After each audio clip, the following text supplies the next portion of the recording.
And I hear so many group practice owners that still have not found that community, and everything is so hard for them. And when you do things in a community that you intentionally built, and by intentionally built, I mean you sought out people you like, and you've sought out people that have somewhat of a similar enough business as you, or in a similar enough stage of business as you. And it doesn't make the hard easy, but it makes you stronger and much more well-resourced to handle the hard. Hi, friend. Welcome to the Scaling Therapy Practice. I'm James Marland, your course creation coach. I'm here to help therapists who want to scale their reach with effective online courses. I'll share with you all the tools, tips, and technology I've learned along the way that will help you put your mission in motion. The world is waiting for somebody like you to take action. Let me help you take your first steps. Hello, welcome back to the Scaling Therapy Practice. This is your host, James Marland. This is the show where we empower mission-driven leaders to launch life-changing online courses. And as a solopreneur myself, I love it when I get together with my friends. I love it together when I get with other entrepreneurs who can give me accountability, give me encouragement, and sort of like keep me from creating my own stuff in a cave. So today we have the Practice CoLab here today, Stephanie Korpal and Christy Pennison. They are all about creating networks and connections among therapists and group practice owners. Hello and welcome to the Scaling Therapy Practice. Hi, James. Thanks so much for having us. It's always so good to see you again. Yeah. I want to start out, before we get into our topic of networking with intentionality, I just want to ask, where did this idea of the Practice CoLab come from? How did it get going?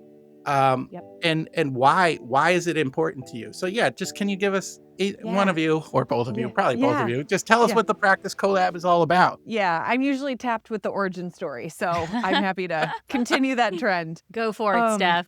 It really does come out of how Christy and I became friends. And once we realized what we did, and I'll get into that, how powerful it was, we realized that it wasn't something we should keep to ourselves, and we really should turn into something that other people can tap into. So Christy and I met in an accountability group together when we were both solo clinicians at the beginning of 2020. So we were in a Zoom about twice a month with other people. You know, during this time, she went on vacation and missed a couple. Summertime came up, I got busy, I missed a couple. This is also COVID, right? So clients are coming out of the woodworks, all of that. And we were both getting ready to hire our first employee around the same time. And we were talking about it in this accountability group. And I just very randomly, James, side chatted her on Zoom. You know how you can send those individual messages. And I asked this girl that I had been on Zoom with maybe 10 hours total. Internet strangers with other people. It wasn't even one-on-one.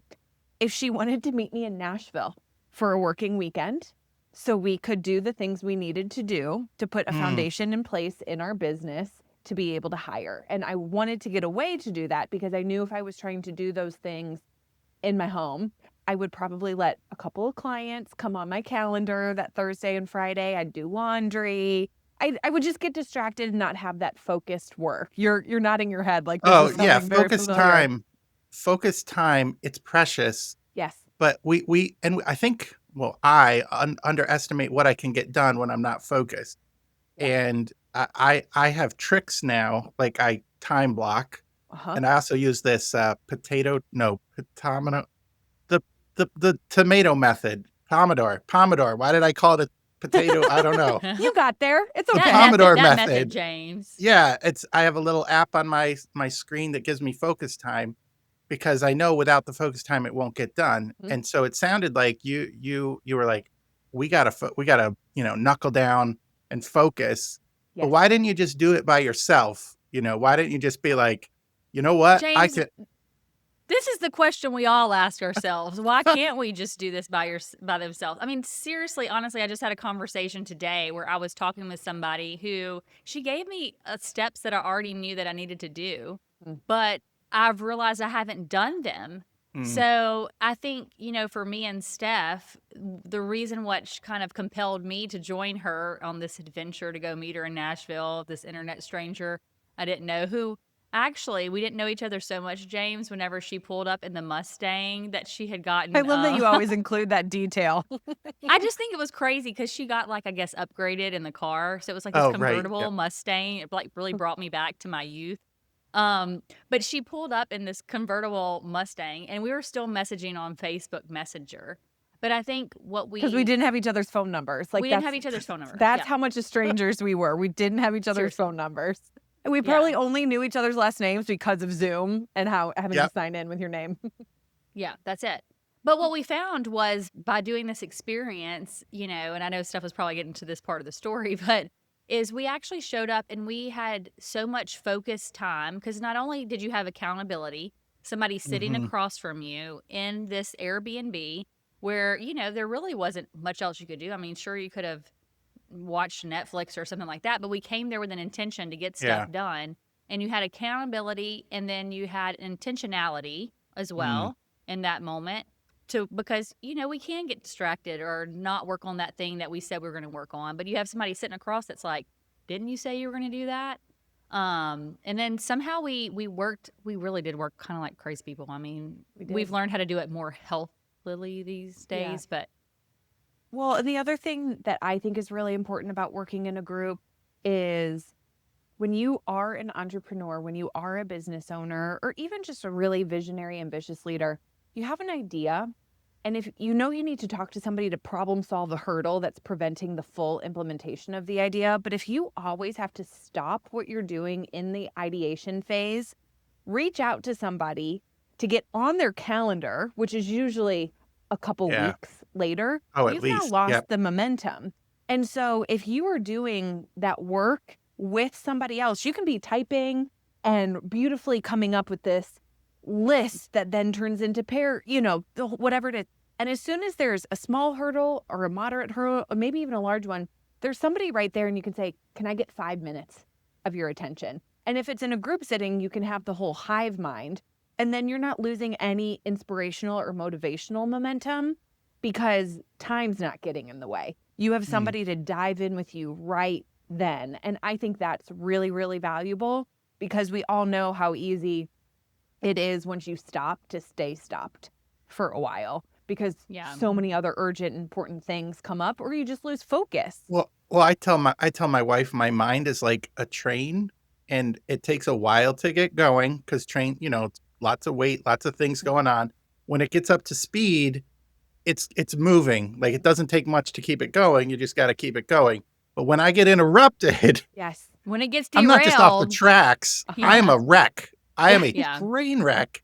And then it takes half a day, not literally half a day, but 15, 20 minutes.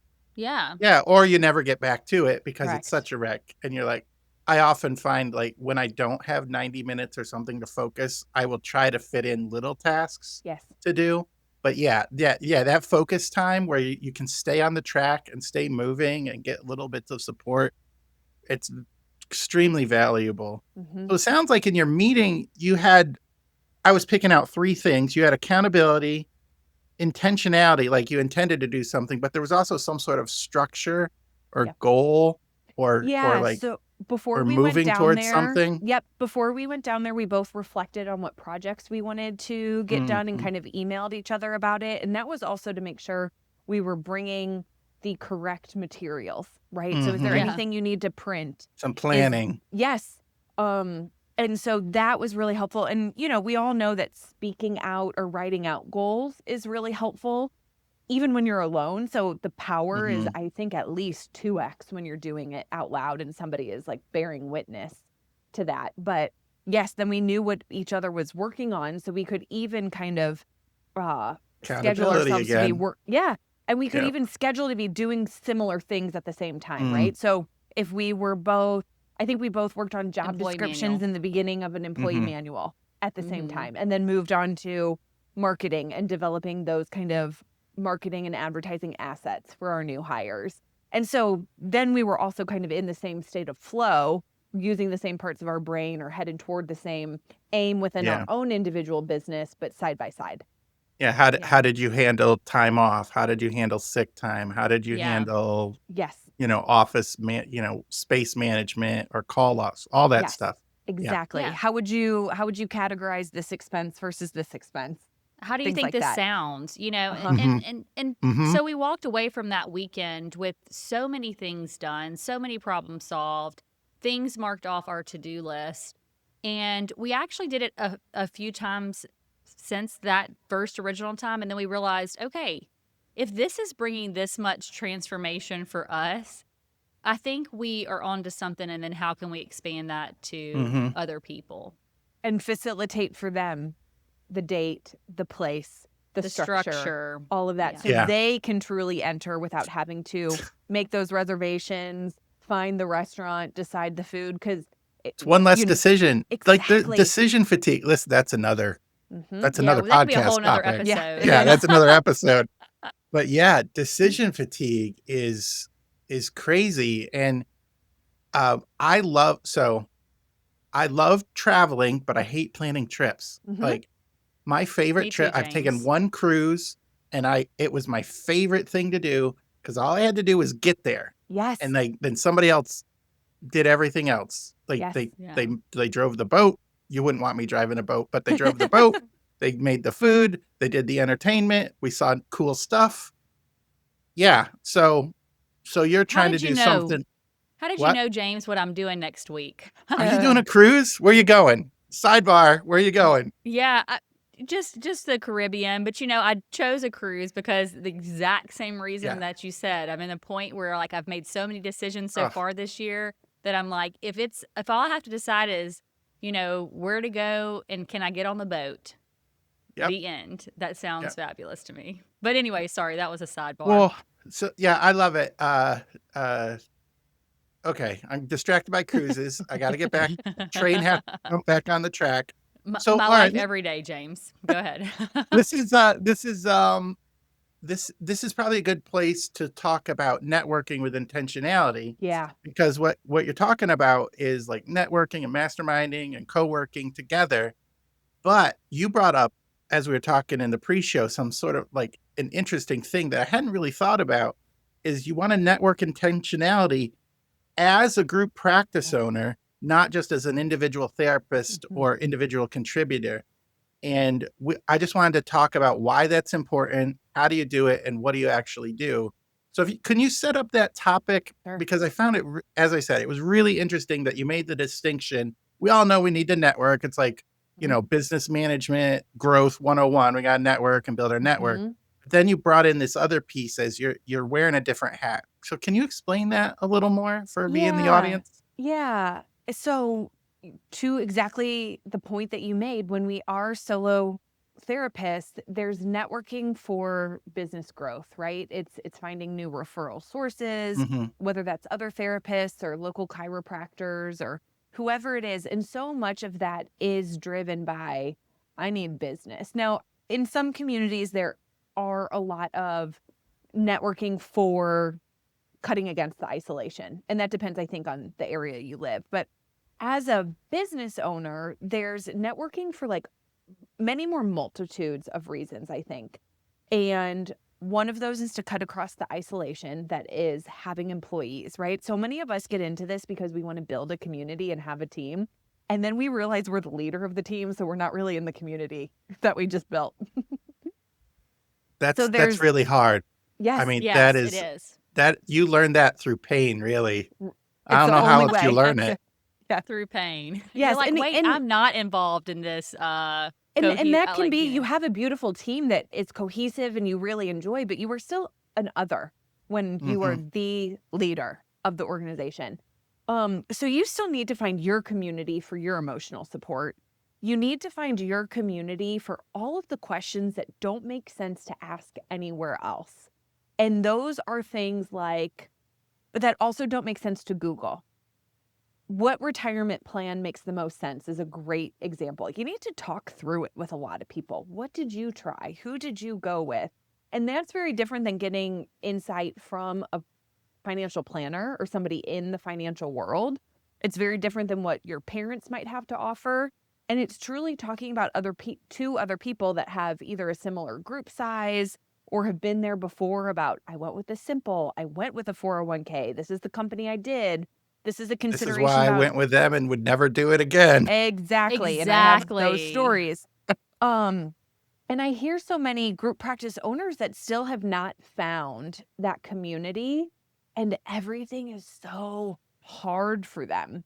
And when Mhm. you do things in a community that you intentionally built, and by intentionally built, I mean you've sought out people you like, and you've sought out people that have somewhat of a similar enough business as you, or in a similar enough stage of business as you. And it doesn't make the hard easy, but it makes you stronger and much more well-resourced to handle the hard. And that's really, really important if you are going to do this without burning out or quitting, or and having a chance to actually enjoy this thing that you put so much time and effort and just love into. You're describing, I can't remember who said it. I'm sure it's a famous quote. It's something like, if you want to go fast, go alone. If you want to go far, go together. Yes, That's Christy kind of what you're usually uses that one. That's describing. so amazing. Yes. Yeah, Yeah. it's what you're describing as, like, you can you can make a bunch of decisions all by yourself, but you're also going to be making some mistakes. Also, there's nobody to pick you up if you fall, and going together, you might not make as fast decisions, but there's like accountability and support and encouragement and like, oh, try this, don't try that type of stuff that will support you in your Yeah. decision. Yeah. Well, Yeah. and And just to give a go ahead, go ahead. Christy. Sorry. No, it's okay. I was just going to use a quick example. I mean, I even had a Sure. challenge last week that I brought to a group, and thankfully, this is an established group that years ago, maybe two. I think Steph actually invited me into the group. Oh, okay. You've been doing it longer, This has been but somehow established for 4 years. 4 years. Okay, but these people know, and this is the other difference about networking as a group practice owner with intentionality, is because when you have those established relationships, they know about your business. They don't have to like ask tons of questions because they have that context to help you. And I had to make a pretty quick decision. And it was just interesting. They only gave me 5 minutes of feedback, probably. But that 5 minutes was enough to remind myself to trust myself in this decision Hmm. making that I needed to do. To give me, they already knew me personally. So they knew what the hard things was going to be for me if I made this decision. And what a gift, to have that network to draw on in my moment of, it was a hard decision. It was causing me a lot of discomfort, but they reflected back to me and almost gave me different perspectives to validate the direction that I was headed in. But that would have been hard for me to do that by myself, because I really needed that outside perspective to help me really solidify my decision that I was trying to make. Yeah, that sounds like an amazing resource to have. People that know you, who know your issues, your problems, your hangups, your business situation, what you've tried, what they've tried, and then to speak into that and cut through the noise to give you really good advice. That I'm just thinking that probably doesn't happen in a one Zoom meeting or in No. an email or something. So Yeah. let's And yeah, it's well, powerful this is too in gonna a answer the group. "how do you do this" type question. Hmm. So, what were you gonna say? I was going to say that there's also, so as much as I do love one-on-one networking and firmly Mhm. encourage people to make sure that they are building close one-on-one relationships, because an intimate friendship in this space is so deeply valuable. Christy had a really huge moment of clarity from this issue she was talking about, because she said she brought the problem to the group and everyone's face was the same, and almost In their everyone's response. reaction to what she should do next was the same. And I think when we are stuck as business owners, there's power in like a unanimous reaction. And you might just go from person to person if it's one-on-one, but there was something, because I had talked to her already about it one-on-one. the night before. And then she presented it to the group, and there was enough momentum behind the group's clarity that she was able to get, I think, enough probably courage and clarity, finally willing to settle in to make the decision she needed to. But I think without the group, she would have called somebody else one-on-one that day and somebody else one-on-one the next day. And it might have Yeah. taken a lot longer. So there's something to those one-on-one networking relationships that become close, but there's something about the group that is also really important, and I think critical and valuable and essentially life-changing. Yeah. Well, and to speak to the how that you asked James too, I think there's two different ways you can go about this. You either go find a group that is very similar to what your needs are. So if you're in a certain, for us, it's typically the people that we find that even come to some of our groups are around a certain stage of group practice ownership. They're a few years in. They're seeking that kind of collaboration and support. They really are having a hard time finding that time to work on the business versus always in the business. So the structure we provide really gives them that ability to do that. So if you are somebody out there that's like this networking, this group hive mind, and oh, Christy, you had that challenge and you had all that great feedback, you have to either find it or you can also build it. And so to this point, I'm thinking about the specific group that we're referencing in this conversation. It's a group that we're actually, me and Steph are both a part of. So we're not facilitating, which is a little bit different. And in Practice CoLab, we do the facilitation, but we also have a groups that we're a part of. And this group was formed because one person decided to start building it. I think it came off of another accountability group, but somebody, and that somebody is the person over here, Steph, kind of got it together and then said, here's the structure. And then the group, came together in that way. And so I think when you think about how do I do this, I think about what is it the support that you need in your business as your role continues to evolve and develop. And either can you find it or do you have the capacity to actually build it? And that building it is just asking a few people that you think, hey, this would be great. I mean, again, the building it is harder because that's that decision fatigue, James, where you have to make the decision of when this is going to happen, what's the structure going to be, who am I going to invite? But either way, I think they can both be very powerful, different avenues to really create a network around you that can support you in the work that you're doing. Because I love that mission statement that you said at the beginning of what this podcast is all about. And to do incredibly impactful work, you have to have support. There's no other way around it. I mean, you can do it alone like we've been talking about, but just the emotional roller coaster you'll sometimes go on in a given week. For me, that grounding of peer support and peer collaboration has really helped me go a lot further in my business a lot quicker.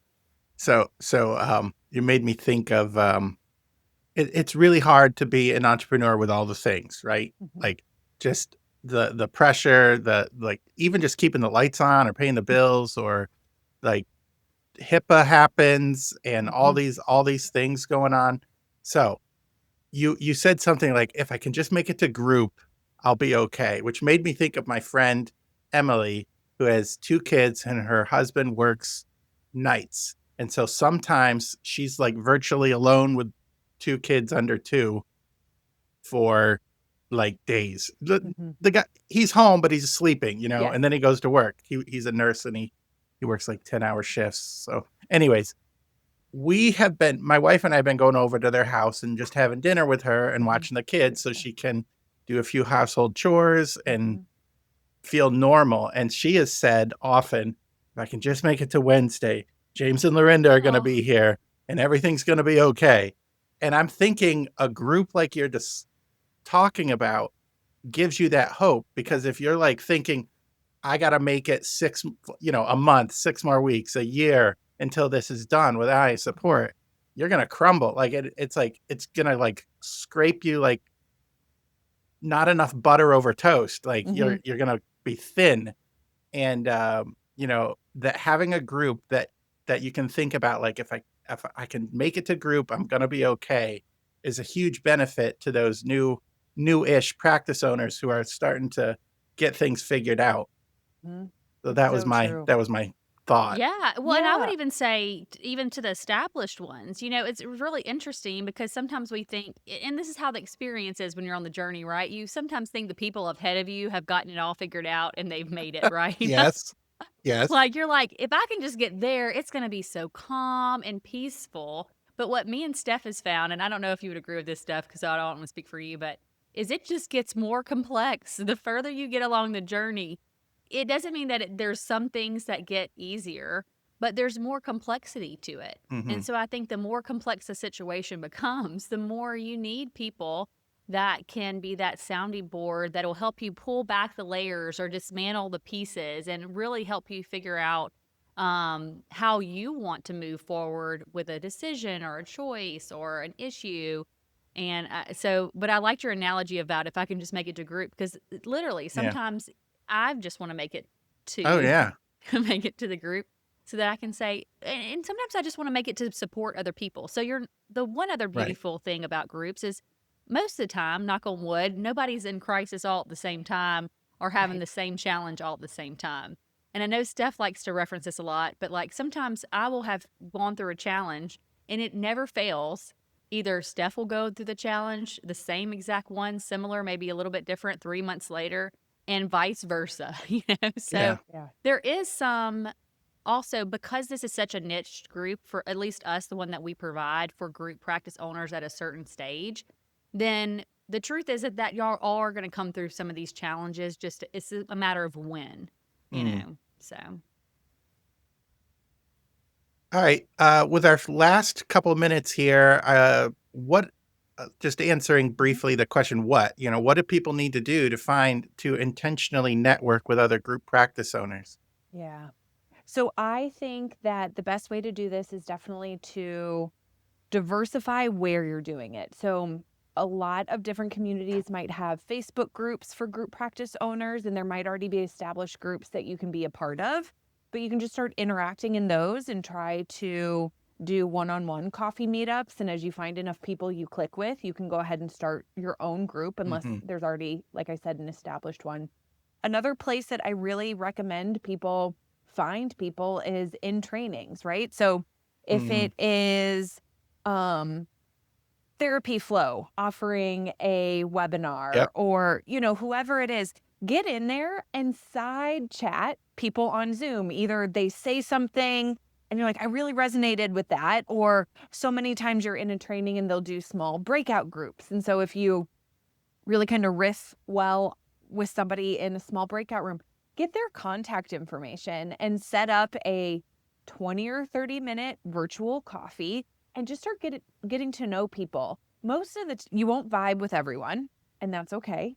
But every once in a while, you'll find somebody and maybe they have a group that they will invite you into, or they'll say, yes, I've been looking for a group, and you each can invite one other person. But you do have to take on some of that responsibility, and you can just set like a 3-month time frame that you say, I'm going to cast a wide net and see what happens. Go to a conference and make sure you talk to 5 new people, maybe 10, so you can reduce the number and still have a good group. But we're therapists. We can talk to people. Most people are willing to talk back in return, with joviality and encouragement and wanting to include people.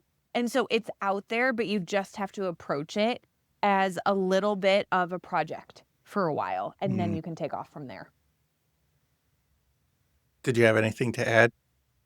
no, listen, Steph is the master of this topic. Is it a Truly, natural for her? It's I mean, think natural. about it. We probably wouldn't be here talking if she had Yeah. never side chatted me to begin with in the Zoom. So all of these things that she's recommending is stuff that she's tried really over the past several years along this journey and Mm. has really developed probably even more so than mine, a very impressive, network of individuals. And the beautiful thing about that is they're very authentic relationships. None of Hmm. these, again, you're not trying to force somebody to show up when you're building these groups or you're trying to build these connections.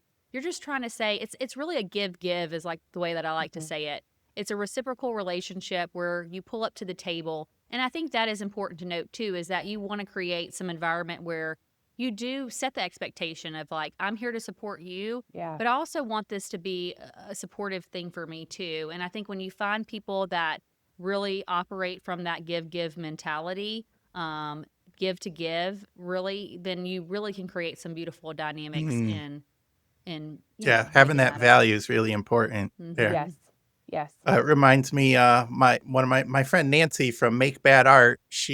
I'm in a mastermind with her, and she did the same thing. What you were talking about. She's like, I'm just gonna get people together, and we're gonna chat. And I'm like, oh sure, I need accountability, and I just sort of like fell into it because Cool. somebody just asked me about it. That's Mhm. really cool.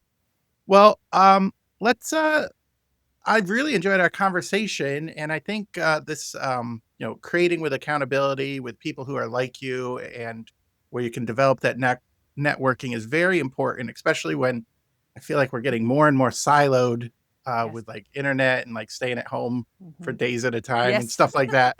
So, if they want to interact with you, where can they find you? Where's your, Yep.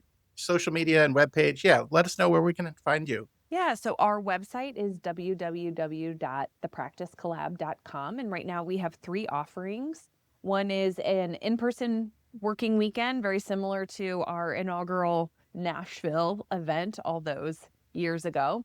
We also have a weekly mastermind group, and that is that accountability space. And it looks different depending on the week, but it's time and space to tackle your own to-do list, to birth new ideas, to problem solve over and around hurdles, and also to go in depth on some topics to help move the needle forward on your business. And then this fall in St. Louis, September 17th through 19th, we're having our own CoLab Lab, which is our take on a conference. And what that structure is, it's a little bit different than a conference because instead of back-to-back talks, what we do is a talk, and then immediately following, we do an implementation hour Yep. from that topic. And so it's about half of the speakers, but twice the time on the expert knowledge that you just received, and then the opportunity to immediately put it into practice in your business, kind of with the spin that works for your structure. But you're also doing that in a small group. So again, you can be getting that momentum about how it should look with other experts sitting around you, friends that know your business. And so we're currently selling tickets for that. And we're always happy to answer any other questions people have. We also just started. We unfortunately won't be able to do it in May, but we have Practice Bestie pop-ups on the first Friday of every month. And that's just free. Come and join us. Get to know us. Get to know the people we know. Come hang out, celebrate a win, talk about what's do some of that bothering you. networking. Yes, yes. So those are our current offerings, and we just love group practice owners so much. It really is where our passion is. And so that's where we are filling a little bit of a void in this space. Yeah, I love it. Well, thank you. Thank you so much for being on the show, Stephanie and Christy. I really enjoyed talking about networking and doing hard things together. Thanks for having us, James. It was great Yeah, to thank you. chat and share an really amazing conversation. So again, thank you for facilitating it. So all those things will be on the show notes for the Practice CoLab. We'll have the website and some of their other links. Listeners, your mission matters, and if you want to go far, put your mission in motion with a group of people. You're gonna love it a lot more. You're gonna get a lot further. So go put your mission in motion. We'll see you next time.